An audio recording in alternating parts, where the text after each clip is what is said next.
Golden Radio Hour.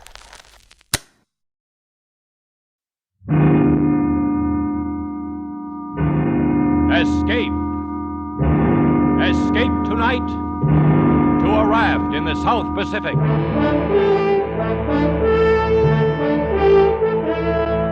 The Columbia Broadcasting System and its affiliated stations presents Escape, produced and directed by William N. Robeson.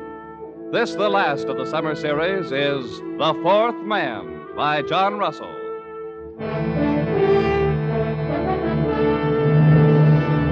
Noumea in the South Pacific. To a generation of French criminals, a word to be uttered in the same terrified breath with Devil's Island.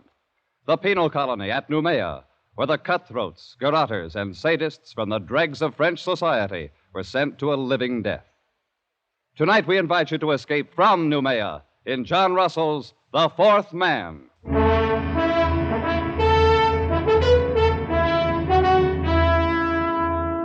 The raft stood to open sea. A mat of pandanus leaves served for its sail, and a paddle of wood for its helm. It was woven of reeds and bamboo sticks lashed upon triple rows of bladders, and it carried 4 men. 3 of them sat huddled together at the far end. Their bodies were blackened with dried blood, and the hair upon them was long and matted. They wore only the rags of blue convicts' uniforms. On wrist and ankle, they carried their mark, the dark and wrinkled stain of the manacles. There was Dubose, doctor, man of the world, murderer. Friends, the thing is done. And Fenneru, forger, ladies' man, weakling, coward. Yes, we've escaped. And the one known as the Parrot, thief and cutthroat. So far, so good. And by the way of celebration, gentlemen, may I offer you cigarettes? Cigarettes? Oh. Doctor, you're a marvel, a magician. Look at them. White and fresh as though they just came from the package. How did you do it? Oh, every 6 months there are about 75 escapes from Noumea, and not more than one succeeds. Ours would be that one, I knew. And so, 3 weeks ago, I bribed the night guard for these very cigarettes, so that we might sit here, my friends, as we are doing, and celebrate. I want a light. A light for the pet. Our doctor's a wonder. He thinks of everything. He gives us cigarettes, matches, and our freedom. Wait till you've got your 2 feet on a pavement again. That'll be the time to sound off about freedom. To wear starched collars again. To stroll with a girl, clean and fresh from her bath, down the Place de la Concorde, the Rue de Rivoli. Suppose we get a storm. It's not the season of storms. Just the same. Suppose we get a storm. Perroquet, my friend, you must not be so impatient. Remember, we were convicts back there, festering in oblivion. Now we are men raised from the dead. Suppose we get a storm. You've got a gift of speech, Doctor. But where's the ship that was going to meet us here? This is the day, as agreed. It will meet us. The wind will blow us to China if we keep on. We can't lie any closer to shore. There's a government launch at Torreon. And I doubt if the native trackers have given us up. Careful, Parrot. The natives will eat you yet. I've heard about that. Is it true, Doctor, that they'll keep all the runaways they can capture to fatten on? Oh, they prefer the reward still. I doubt if they've entirely lost the habit of cannibalism. Piece by piece, Parrot. First they'll sample you. Then they'll make a stew out of your brains. Oh, they won't miss a thing. Shut up, Fenneru. The filthy brutes. Oh, I almost forgot. We have one of them with us.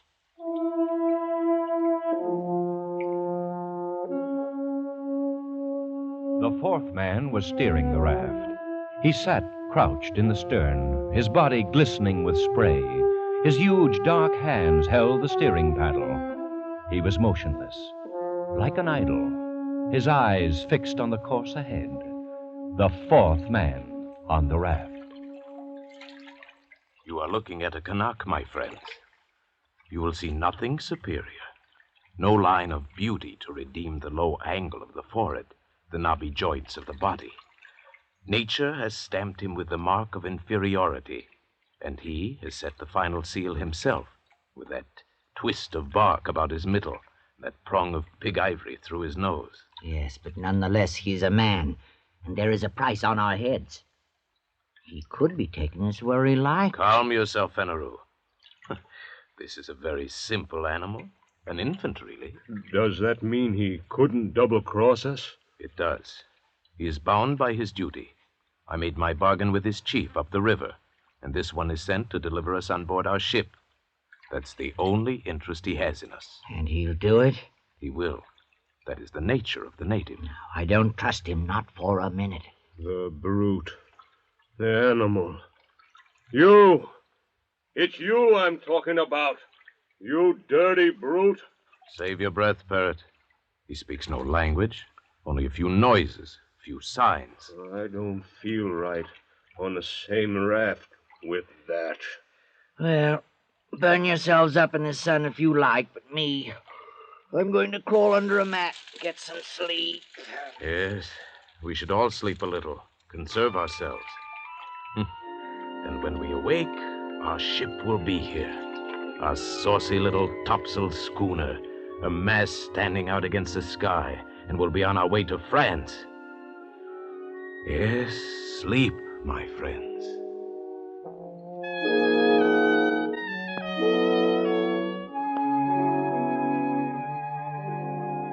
The two younger convicts dozed under the heat of the day, but not the doctor. He stood once again to sweep the skyline under his shaded hand. His plan had been so careful, so precise. He had counted absolutely on meeting the ship, a small schooner, one of those flitting, half-piratical traders of the Copra Islands that can be hired, like cabs in a dark street, for any sinister enterprise. And there was no ship, and there was no crossroads where one might sit and wait.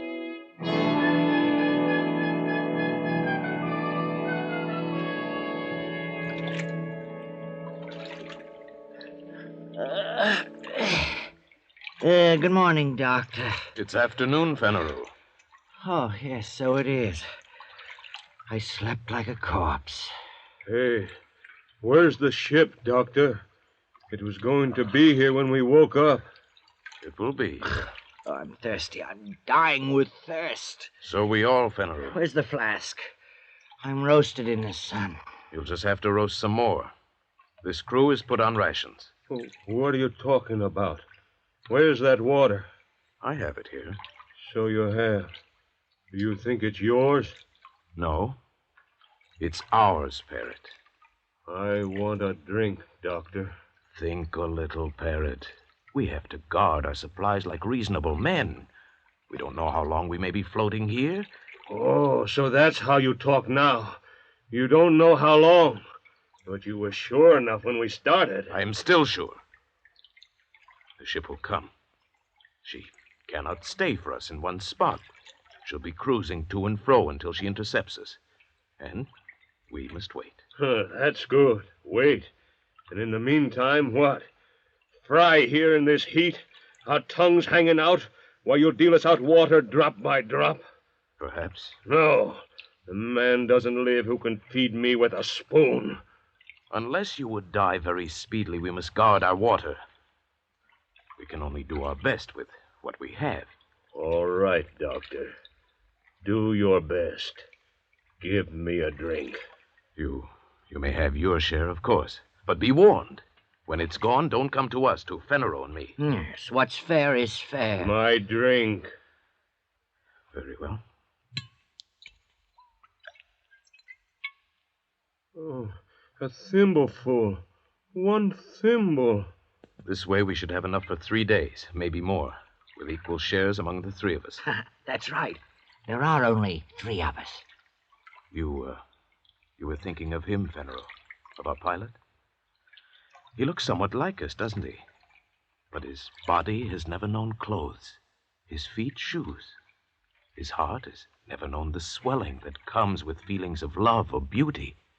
His mind has never known a single thought.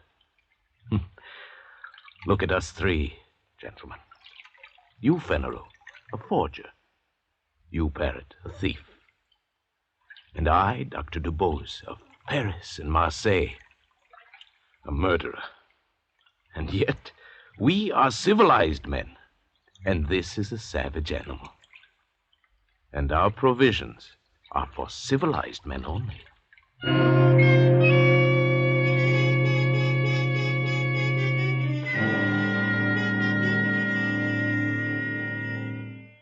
The three men awoke to the second day on the raft.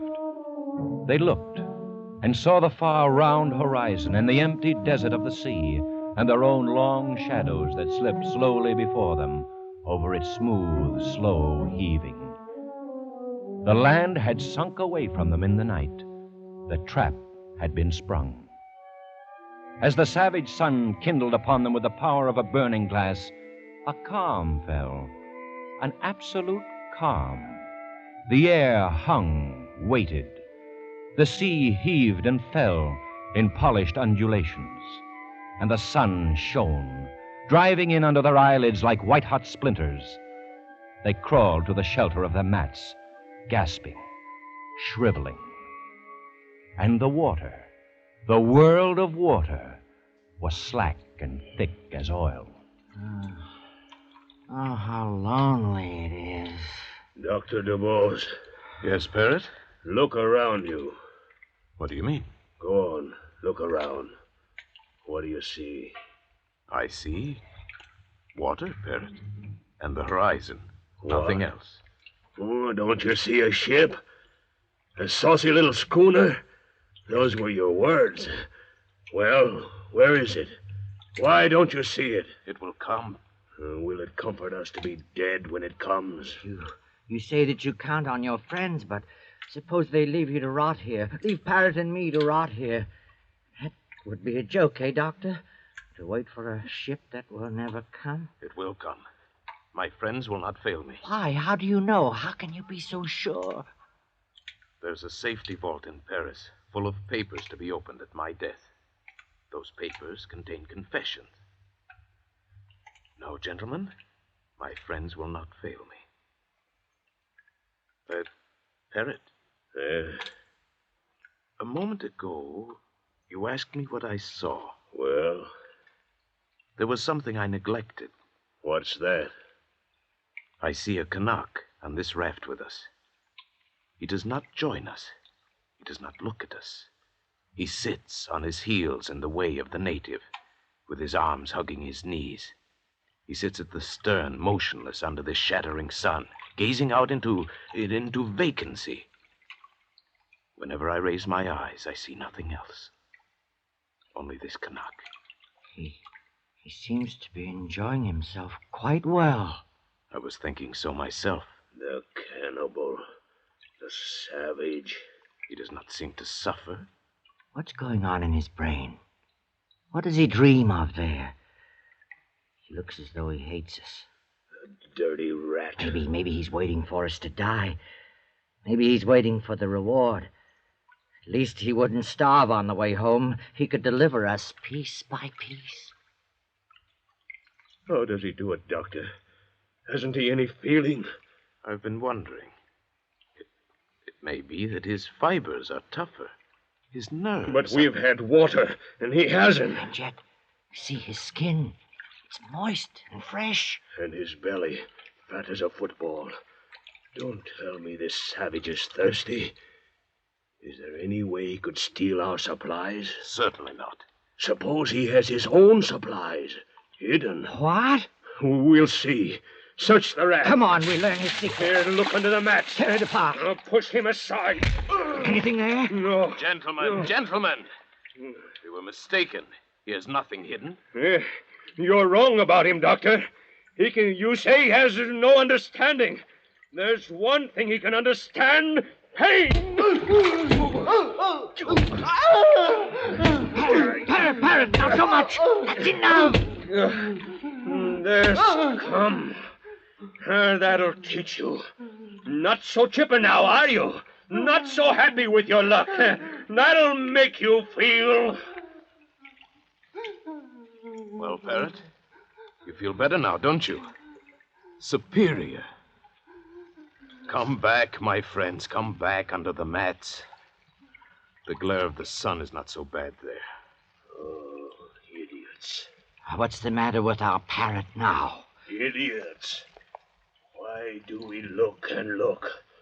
The schooner can't help us now. If we're becalmed, then they are too.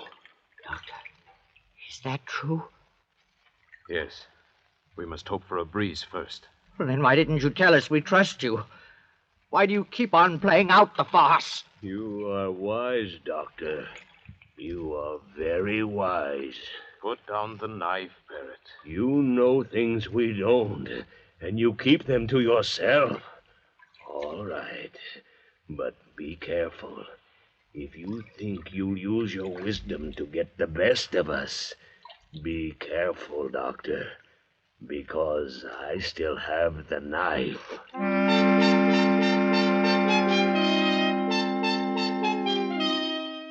And so the days dragged by, the second, the third, and now it was the fourth day, and still there was no breeze, and still there was no ship. Oh, Doctor. Yes? What do you stare at? At him. At him, the native. The Canuck. Why? Look at him. And look at us. We are dying. Our powers are ebbing. And him.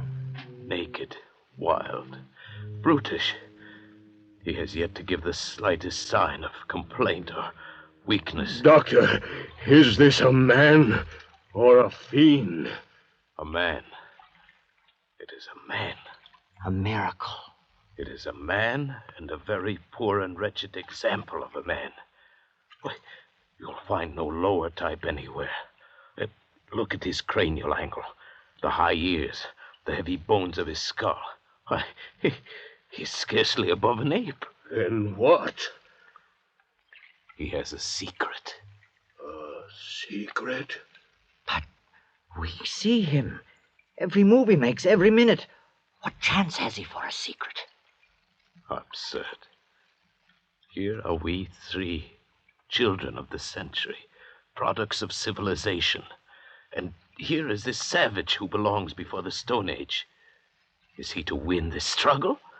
Absurd. What kind of secret? I can't say. Perhaps some method of breathing, some strange posture he uses to cheat the sensations of the body. Such things are known among primitive peoples. Known and jealously guarded, like the properties of certain drugs, the uses of hypnotism. Who knows? We can know. We can find out. Would you ask him? Useless. He would not tell. Why should he? We scorn him. We give him no share with us. We abuse him. And so he falls back upon his own expedients. They are the means by which he has survived from the depth of time, by which he may yet survive when all our wisdom is dust. There are a number of ways of learning secrets. I know them all. It would be useless. How could he stand any torture you might invent? You saw how he behaved before? No, that's not the way. Oh, listen to my way. I'm tired of all this talk. You say he's a man. All right, then he has blood in his veins. At least we could drink. No, it would be too hot. It would be salt. Well, kill him then and throw him over the side. Let's be rid of the thing. We gain nothing. Then what do you want? I want to beat him. That's what I want. To beat him at the game. For our own sakes, for our racial pride, we must. To outlast him. To prove ourselves his masters. Watch him. Watch him closely, my friends. Watch? I'll watch all right, my good doctor. I'm not sleeping anymore, and leave you alone with that bottle. The bottle. The bottle. I've been meaning to discuss our rations with you. Have you? We're running very short. I'm afraid we must cut down again. And what are we cut to? Half a thimbleful. No. We must keep our wits. I say no. All right. Then we'll put it to a vote. You say no. I say yes. Fenneru. Yes, anything, but give me mine now. Then it's half a thimbleful for Monsieur Fenneru. Your share, Fenneru. More, I'll die. Give me more. No more today. You must. Doctor. No more today. Look, a ship. Oh, at last. Where? Where is it? I don't see any ship. It's a trick. Look, Fenneru. He has the bottle. You dirty thief. Look at him. You killed him with that oar. What about the bottle? Yes, there's some left. You caught him just in time. And you caught the bottle just in time. It seems I did. And there is no ship. There will be no ship. We are done.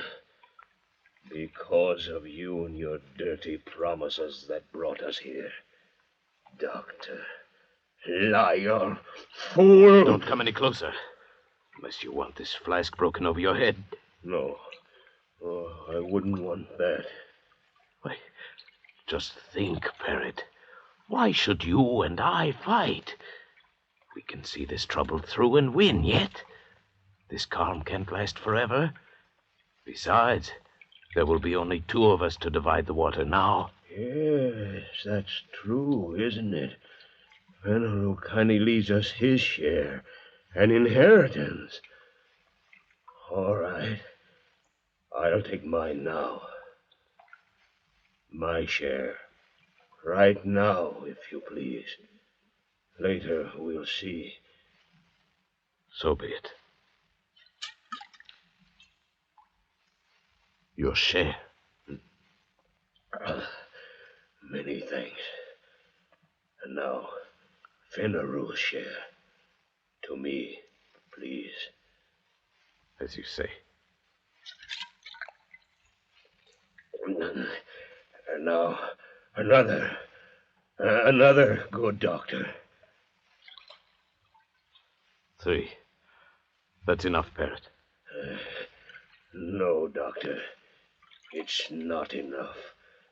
Now I'll take the rest. Parrot, stop my arm. I'll kill you if you don't let go. Thank you. You see, I have manners, haven't I? And I have wisdom, too, because I fooled a very wise man. I toast you, Doctor. The best man wins. That was a bright idea of yours. The best...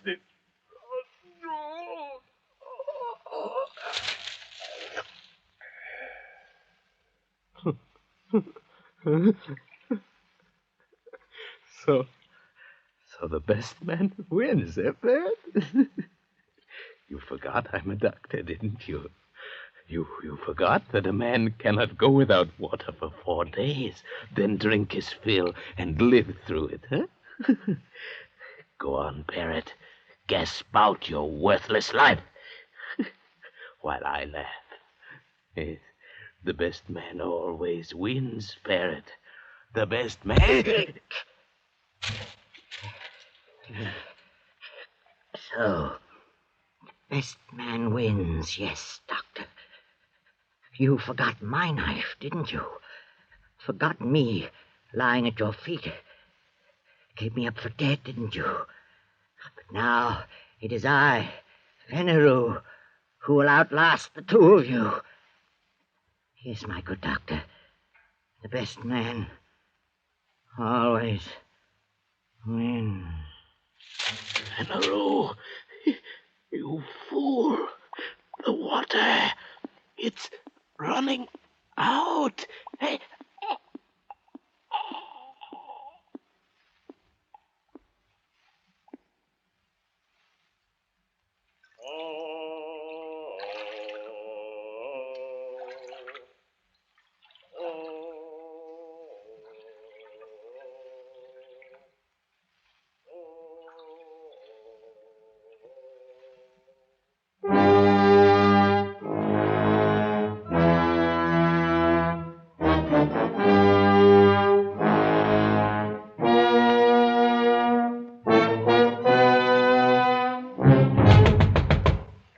Come in.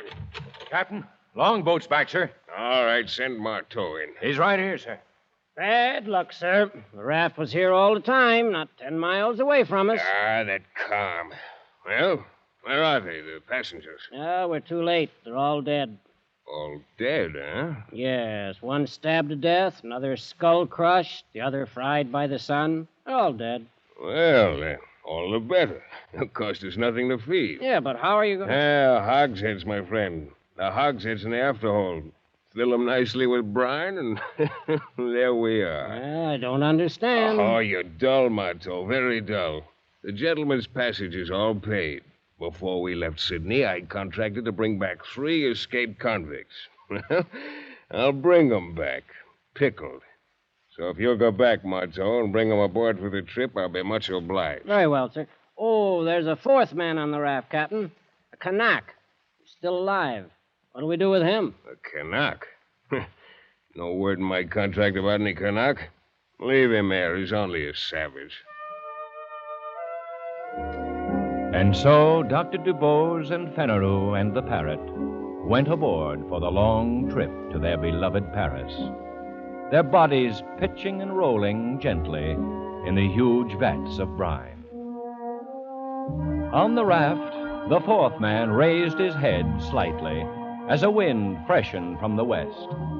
He watched until the schooner turned, shaping away for Australia, and disappeared over the rim of the horizon.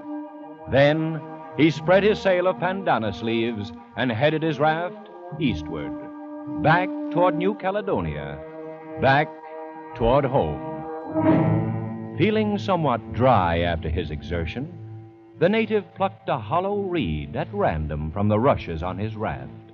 Slowly, lazily, he stretched himself at full length in his accustomed place at the stern. He thrust the reed down deep into one of the bladders underneath the raft and slowly drank his fill of sweet water. He had a dozen such storage bladders remaining, built into the floats at intervals above the waterline, quite enough to last him safely home again.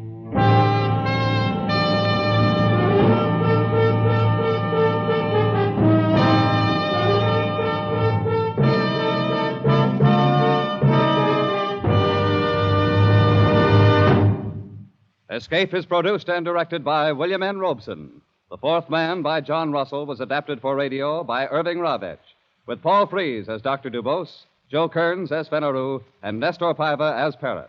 Bill Johnstone narrated. The special musical score was conceived and conducted by Cy Feuer. Escape has been presented by the Columbia Broadcasting System and its affiliated stations.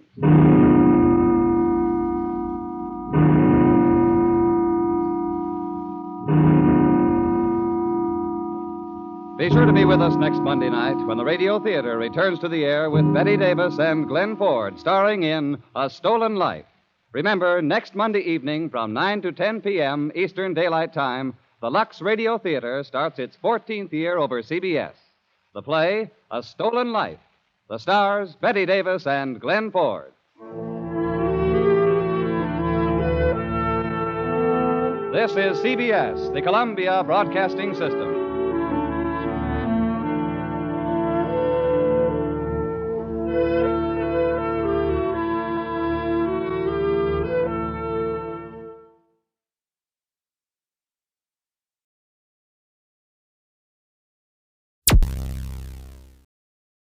Thank you for listening.